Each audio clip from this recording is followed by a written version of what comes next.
Suraj Kumar Prasad super take institute में आपका स्वागत करता हूँ।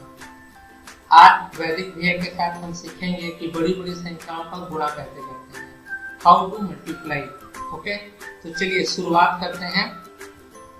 अच्छा देखिए, स्क्रीन के सामने अगर इतनी बड़ी संख्या आ जाए तो आपके मन में क्या आएगा? सबसे पहले मैं बताता हूँ क्या आएगा।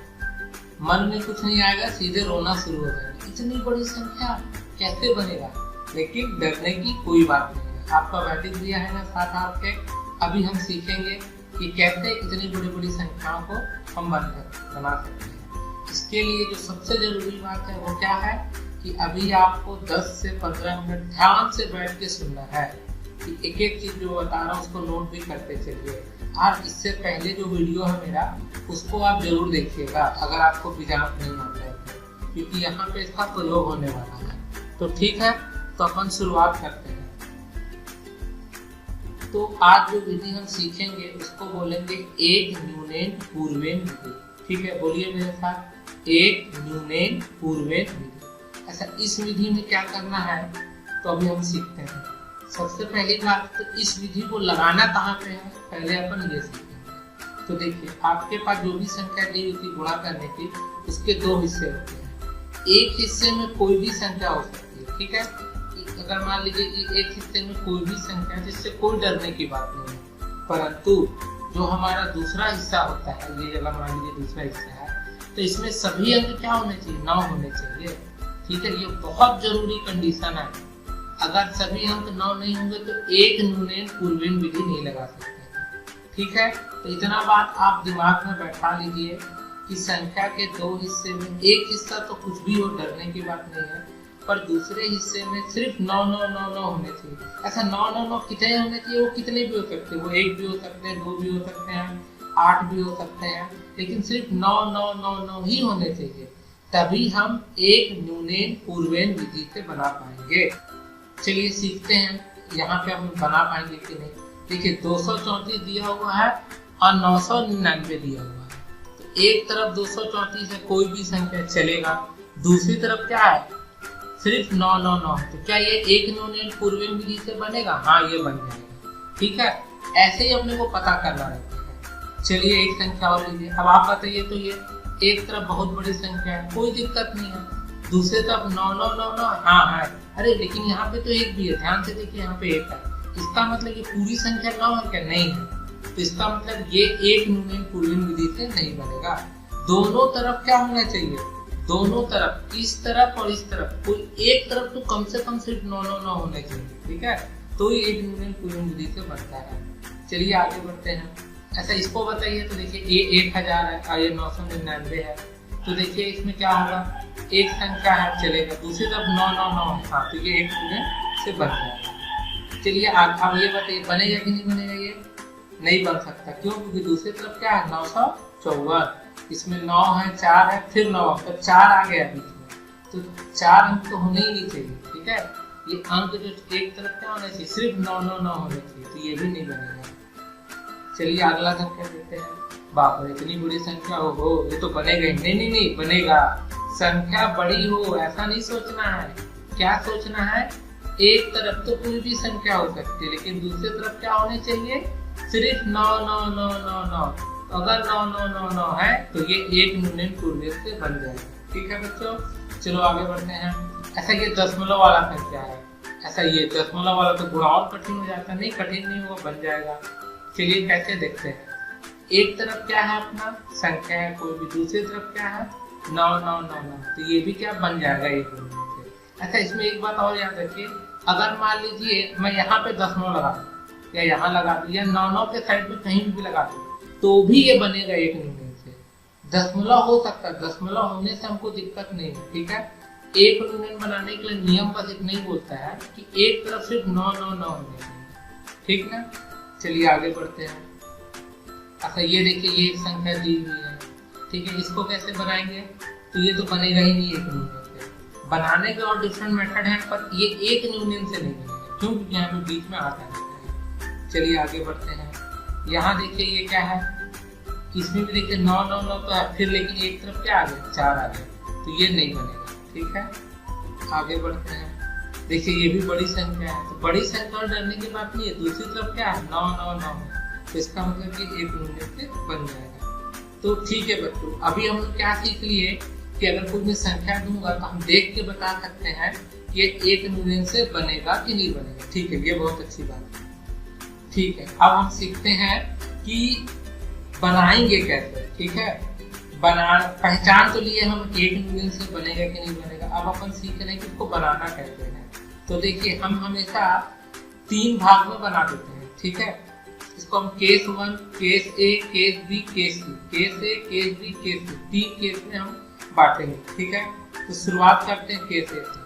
केस ए मतलब देखिए क्या हो रहा है, यहाँ पे अंक गिनिए तो कितने अंक हैं, 1 2 3 4 5 6। यहाँ पे अंक गिनिए 1 2 3 4 5 6। तो देखिए 6 ठो 9 है और यहाँ भी 6 ठो क्या है, अंक है। तो अगर 9 जितने हैं उतने ही अंक की संख्या है तो हम इसको केस ए कैटेगरी में रखेंगे। ठीक है, कौन सी कैटेगरी में रखेंगे, केस ए कैटेगरी में रखेंगे। चलिए ये देखिए केस बी लीजिए। केस बी में क्या हो रहा है, ध्यान दीजिएगा, यहाँ पे 9 कितने अंक की है, तो 9 जो है वो 15 बार आया है। ठीक है, और अंक कितने की है, ये जो संख्या ये 6 अंक से बनी हुई है। तो देखिए यहाँ पे 9 ज्यादा हो गया, तो ये क्या होगा, केस बी। केस ए में दोनों बराबर थे, दोनों की संख्या मतलब अंक जो थे वो बराबर थे। यहाँ भी 6 बार 9 था, यहाँ पे 6 अंकों की संख्या थी। यहाँ पे क्या 15 बार 9 है और यहाँ पे क्या सिर्फ 6 अंकों की संख्या, जिसका मतलब 9 ज्यादा है। तो केस 2 में क्या हो रहा है, 9 ज्यादा हो रहा है। ठीक है, दूसरा लीजिए। दूसरे केस में हम क्या देख रहे हैं कि 9 कम हो जा रहा है। यहाँ देखिए, यहाँ पे संख्या तो बड़ी है अपनी, कैसे बड़ी है, 6 अंकों की संख्या है। यहाँ पे कितनों की संख्या, 3 अंकों की है। तो ये क्या हो गया, ये केस सी में आ गया। ठीक है, ऐसा एक बात याद रखना, ये तीनों के तीनों एक यूनियन से ही बनेंगे। ठीक है, क्यों, क्योंकि एक तरफ क्या है 9 9 9 9 है, तो बनेंगे तो तीनों एक यूनियन पूर्वेन विधि से ही, लेकिन हम उसको केस में डिवाइड कर दे ताकि आसानी हो समझने में। केस 1 क्या बोलता है, जब अंकों की संख्या क्या हो, बराबर हो। केस बी क्या बोलता है, जब 9 वाले अंकों की संख्या बड़ी हो जाए। केस सी क्या बोलता है, जब 9 वाले अंकों की संख्या क्या हो जाए, छोटी हो जाए। ठीक, तो चलो केस ए सीखते हैं। ठीक है, कि केस ए कैसे बने। केस ए क्या था, याद है ना, केस ए क्या बोलता है कि जब जिससे 9 जितने होगा उतने ही अंक के बराबर क्या होगा, संख्या।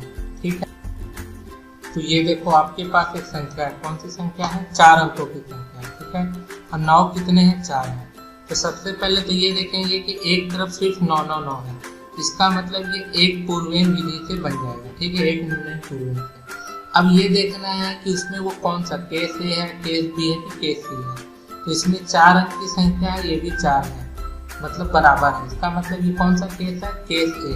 ठीक है, तो जब यहाँ इतना पता चल गया कि केस ए है, तब देखते हैं आगे बनाना चाहते हैं। सबसे पहले तो ऐसा लकीर खींच लेंगे आप। ठीक है, उसके बाद क्या करिए, देखिए ये जो संख्या दी हुई है 1043, इसमें से 1 माइनस कर दीजिए। तो 1043 में 1 घटा देंगे तो कितना बचेगा, 1042। ठीक है, इतना कर, ऐसा देखिए, इसी को तो बोलते हैं एक न्यूनेन। एक न्यूनेन, एक कम कर दिए। ठीक है, इसलिए इस विधि का नाम एक न्यूनेन पूर्वेन है। ठीक है, अब चलिए इतना करने के बाद आगे क्या करना है, ये देखिए यहाँ पे गिनिए तो कितने 9 हैं, 4 हैं। ठीक है, तो इस दिशा में अपने को 4 गिनना है, यहाँ से 4 मत गिन लीजिए, हमेशा ऐसे करेंगे। ठीक है, हमेशा राइट टू लेफ्ट जाएंगे। ठीक है, दाएं से बाएं जाएंगे। तो 4 अंक गिनिए, 1 2 3 4। जैसे ये 4 अंक गिने, ठीक है, तो अब हम क्या करेंगे, एक एक अंक को, ठीक है, सिर्फ 4 अंक गिन रहे हैं। अगर मान लीजिए हम 1 9 और होता तो अपन कितना गिनते, 5 अंक तक गिनते, वो अभी आगे सीखेंगे। तो इनको हम क्या करेंगे, एक एक अंक को 9 से क्या करेंगे, घटा देंगे। सबसे पहले इसको घटाएंगे 9 से, तो 9 में 2 गया, कितना आया, 7। 9 में 2 गया, कितना आएगा, 7। तो ठीक है, तो यहाँ 7 लिख लेंगे। ठीक ना, फिर इसको घटाएंगे 9 से। हमेशा ऐसे घटाना, बताया ना, राइट से लेफ्ट, और लिखते समय भी राइट से लेफ्ट लिखेंगे। ठीक है, अब 9 से 4 घटाइए, कितना आएगा, 5। अब 9 से 0 घटाइए, कितना आएगा, बोलिए 9। फिर अब 9 से 1 घटाइए, कितना आएगा, बोलिए बोलिए 8। ठीक है, तो ये हो गया, बस इतना ही करना है। ये जो हमारा है ना, ये इतनी बड़ी संख्या, 4 अंक यहाँ 4 अंक यहाँ, यही हमारा आंसर है। ठीक ना, तो चलिए देखिए कितना आसान था ना, देखने में बहुत बड़ी संख्या लग रही थी, तो कितना आसानी से सिर्फ घटा घटा के हमने क्या किया, आंसर लिया। इसी को बोलते हैं वैदिक गणित का जादू। गुणा में हम गुणा ही नहीं किए, सिर्फ घटाते गए, हमारा उत्तर आ गया। ऐसा हम पिछले वाले वीडियो में सीखे हैं कि गुणा के जो आंसर आते हैं उसको जांचते हैं कि वो सही आया है कि नहीं। तो चलिए तो फटाफट जांच के बताइए। इसका बीजांक 8 हो गया, इसका बीजांक कितना हो गया, 0 हो गया, तो उत्तर का बीजांक कितना आना चाहिए, 0 आना चाहिए। ठीक है, तो 0 आ गया, इसका मतलब हमने सही बनाया। ऐसा जिनको ये चीज समझ में नहीं आया कि गुणा का जांच कैसे करते हैं, उनके लिए क्या है, हमारे पहले वीडियो आप देखिए, उसमें हम सिखाए हैं कि बीजांक का उपयोग क्या है, उसमें हम गुणा का बताएंगे, गुणा का आंसर चेक कैसे करते हैं। ठीक है, आगे बढ़ते हैं। अब एक मान लीजिए संख्या ले लीजिए, कितनी प्यारी संख्या है, 2 अंकों की संख्या है। ठीक है, अब आप तो धाए बना देंगे अपने पुराने मेथड से, वैसे नहीं बनाना है, हम एक यूनियन विधि से सीखते हैं। देखिए यह एक तरफ 9 9 9 9 है, तो एक यूनियन विधि बन जाएगा। ऐसा इसमें केस ए है, केस बी है, केस सी है, कौन सा केस है, कैसे पहचानेंगे। तो सबसे पहले तो हम ये देखेंगे कि संख्या गिनिए, इसमें कितने 9 है, 2 है, तो यहाँ पे 2 अंकों की संख्या, हाँ, तो ये कौन सा हो गया, केस ए हो गया। ठीक है, जैसे ही पता चला ये केस है तो क्या करेंगे, सबसे पहले लकीर सीखेंगे, बहुत सुंदर। अब देखिए अब क्या करेंगे, ये 40 में से 1 हटा देंगे, तो कितना आया, 40 में से 1 हटाए तो 39, कितना आएगा, 39, बहुत सुंदर। इसी में से 1 घटा दीजिए, नहीं इस अंक में, तो ये पता है 1 घटाएंगे तो इसमें से 1 हासिल लेना पड़ेगा, तो ये हो जाएगा 3 और ये हो जाएगा 10, 10 में से 1 गया 9, ये आ गया 3। इतना कर लिए। अब उसके बाद गिनिए तो कितने 9 है, 2 है, कितने 9 है, 2 तो 9 है। हमेशा राइट से लेफ्ट जाना है, 2 9 है, यहाँ भी राइट से लेफ्ट जाएंगे, 2 9 को अपन लेंगे। तो सबसे पहले इसको घटाएंगे 9 से, तो जैसे इसको घटाएंगे 9 से क्या होगा, 9 में से ये अंक जाएगा 9, कितना बचेगा, 0, बहुत सुंदर। फिर अब इसको घटाएंगे, 9 में से 3 घटा, कितना आया, 6। ठीक है, तो ये हमारा क्या हो जाएगा, उत्तर हो जाएगा। इतना समझ में आया ना, बहुत सुंदर। कुछ नहीं करना था अपने को, जो भी संख्या दी हुई है उसमें से 1 घटा देना है। जैसे ही 1 घटा दिया उसके बाद क्या करना है, जितने अंक दिए उतने अंक को ले लेना है। और अपन हमेशा राइट से लेफ्ट जाते हैं, दाएं से बाएं जाते हैं। इसको पहले 9 से घटाएंगे, फिर 9 से घटाएंगे, तो जो भी यहाँ संख्या दी रहेगी उसको एक एक को क्या करना, 9 9 से घटा देना है। ठीक है, ये जो संख्या रहेगी इसको क्या करना है, 1 से घटाना है। यहाँ पे जो संख्या रहेगी इसको क्या करना है, 9 9 से घटाना है। ठीक है, ये हमारा क्या हो गया, आंसर हो गया। ठीक ना, आंसर जांचना आपको पता ही है, मैं सिखाया था बीजांक से। इसका बीजांक कितना हो जाएगा, देख लीजिए, तो ये आ जाएगा। चलिए आगे बढ़ते हैं। देखिए इतनी बड़ी संख्या दी हुई है, 1 2 3 4 5 6 7 8 9 10 11 12 13, 13 अंकों की संख्या। तो यहाँ गिने तो कितनी संख्या है, 1 2 3 5 6 7 8 9 10 11 12 13, तो यहाँ भी 13 है।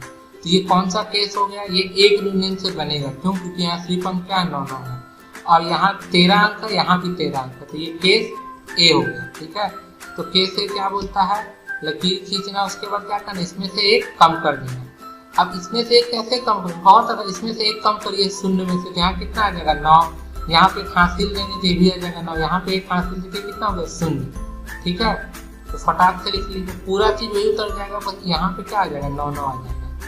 इतना तो आती है 1 घटाना। चलिए अब अपने को पता है कितने अंक है, 13 अंक है, तो यहाँ पे कितने अंक है, 13 अंक है। इतने को क्या करेंगे अपन, राइट से लेफ्ट। ठीक है, याद रखिएगा हमेशा क्या करना है, राइट से लेफ्ट। तो यहाँ से क्या करेंगे, 9 9 से घटाते जाएंगे, 9 से इसको घटाएंगे, फिर 9 से इसको घटाएंगे, फिर 9 से इसको घटाएंगे, फिर 9 से इसको घटाएंगे, ऐसा कहीं घटा घटा के राइट से लेफ्ट लिखना। कैसे लिखना है, राइट से लेफ्ट लिखना। चलिए लिखिए, तो 9 से 9 गया 0, 9 से 9 गया 0, 9 से 0 गया 9, 9 से 0 गया 9, 9 से 9 गया 0, 9 से 9 गया 0। समझ गए, ऐसे आप घटा के लिख लीजिए। तो ये जो आ गया आपका, ये आपका आ गया आंसर। ठीक ना, इतना बड़ा आंसर है। ठीक है, संख्या ही बहुत बड़ी है ना। अब संख्या का जांच आपको बीजांक में सिखाई दिया हूँ, तो आप पुरानी वीडियो में देख के सीख सकते हैं। ठीक है, तो ठीक है, अब आगे बढ़ते हैं। तो ये देखिए, ये आपके लिए चैलेंज शीट है। चैलेंज शीट मतलब मैं आपको चैलेंज कर रहा हूँ कि मैंने जो पढ़ाया क्या आप उससे ये बना सकते हैं। देखिए कितनी, एक अंक की संख्या, 2 अंक की संख्या, तो ये बहुत आसानी से बन जाएगा। ठीक है, तो ये तो बनाना ही बनाना है आपको। ठीक है, इसके आगे आएगा challenge seat number 2। Challenge seat number 2 की खासियत क्या, इसमें मैं थोड़ा सा क्वेश्चन को घुमा दिया हूँ। ठीक है, थोड़ा सा घुमा घुमा के पूछा, देखता हूँ जो और मैथ्स में इंटरेस्टेड बच्चे हैं या जिनको मैथ बनाने में मजा आता है वो इन सीट को सॉल्व कर पाएंगे कि नहीं। सीट नंबर 1 को तो सब बच्चे सॉल्व कर लेंगे, मेरे को पता है, लेकिन सीट नंबर 2 को सिर्फ वही सॉल्व कर पाएंगे जो थोड़ा मेहनत करेंगे। तो अगर आप मेहनत करेंगे तो ये भी आपसे बन जाएगा, तो आपको थोड़ा सा मेहनत करना पड़ेगा। तो ठीक है,